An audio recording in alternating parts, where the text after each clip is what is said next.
So Gears 1 shipped with kind of a handful of multiplayer modes, and in Gears 2 we're really upping the ante by shipping with many, many more. First off, we have this mode called Wingman, which is one of my personal favorites. It's basically 5 teams of 2 players, so it's kind of a mix of a free-for-all with a co-op versus experience.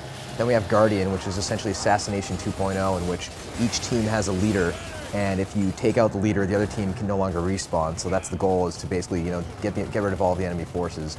And then we have Submission, which was previously codenamed Meat Flag, in which there's a stranded character that's running around the map. It's essentially kind of like a one flag, capture the flag game type. Knock them down, take them hostage, drag them to another point, and win the round. And all of these modes coming together add up to kind of a very, very fun and tremendous multiplayer package. The first Gears was 4-on-4 for the multiplayer. We wanted to keep it small scale, we wanted to keep it intimate, and we decided to bump that up a little bit with Gears 2 to go to 5-on-5. 5 just seems like a good kind of number as far as, your average clan out there is about 5 people. We didn't really want to go to 6-on-6, 7-on-7, or even larger than that, because we believe that more can be better depending on the kind of game you're doing. If you're doing, for instance, a very large scale vehicular territory control type game type, that's cool. Gears isn't that game. Gears is more about getting in close, chainsawing somebody, performing an execution move, people crawling, trying to get away, taking cover. It's much more about that intimate violence, face-to-face experience where you're shooting characters that are very large and visible and not pixels on the horizon. If you look at the new executions we have in the game, there's one literally where Marcus kicks a Locust over and punches him in the face. It's almost like, mixed martial arts type moves that are kind of getting involved in a shooter. The various different ways that you can use the chainsaw for chainsaw duels, chainsawing people from behind, tagging grenades on walls and creating traps. It's very much about this in-your-face type action. My favorite execution is probably the neck snap. When you're carrying somebody as a hostage, you just go, pop goes the weasel. Gears 1 had a very, very cool and very tight control scheme, but upon shipping the game, we knew that we could do a lot better. We have literally like 400 plus different tweaks to the cover system, to the responsiveness of the game, the angle that the player's facing when he enters cover. We do a lot of code to figure out what the proper way is for him to face, how long it takes for him to pop up from cover, the preferred angle of blind fire, how you get into cover when you roadie run. We made it so the players don't accidentally slam into the wall like they did in Gears 1 when they roadie run. You can interrupt a SWAT turn. I mean, there's so many different tweaks that really add up to what I believe is the definitive cover-based shooter on the market.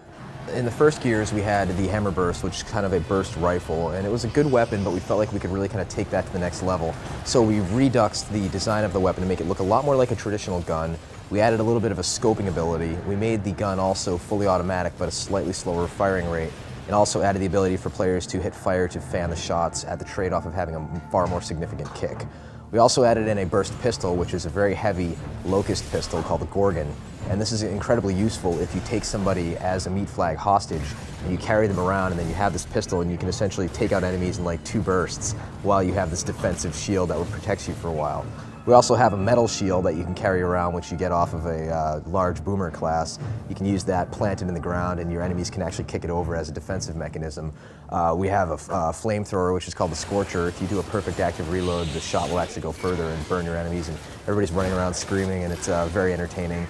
Basically, the Locusts are back, and they have all sorts of interesting new ways to make life very difficult for the COG and the various gears. One of the cool new enemies is a Scorch Drone. And he's a Locust that has a new helmet and a flame backpack, and he wields the Scorcher. And when he starts coming at you, you can see him from basically a mile away. And if you can get a shot on him, you can essentially blow up his backpack. And 2 or 3 bullets, and flames will start shooting out of it, and eventually he will pop and take out any enemies that are adjacent to him, which is tremendously fun. So a lot of players playing Gears 1 had concern about host advantage, since Gears is a client-server architecture, not a peer-to-peer architecture. Our solution to this is optimize, optimize, optimize, and basically get players to the point where the host has very little advantage to none at all, so the players can't even tell who's the host when they're playing an online game. Part of that's the beauty of a party system, players all getting together and players just kind of joining up and having a better netcode and just polishing the hell out of the experience and making sure it shines. The Gears of War 2 is coming out this November when it gets a little bit chilly, so get ready.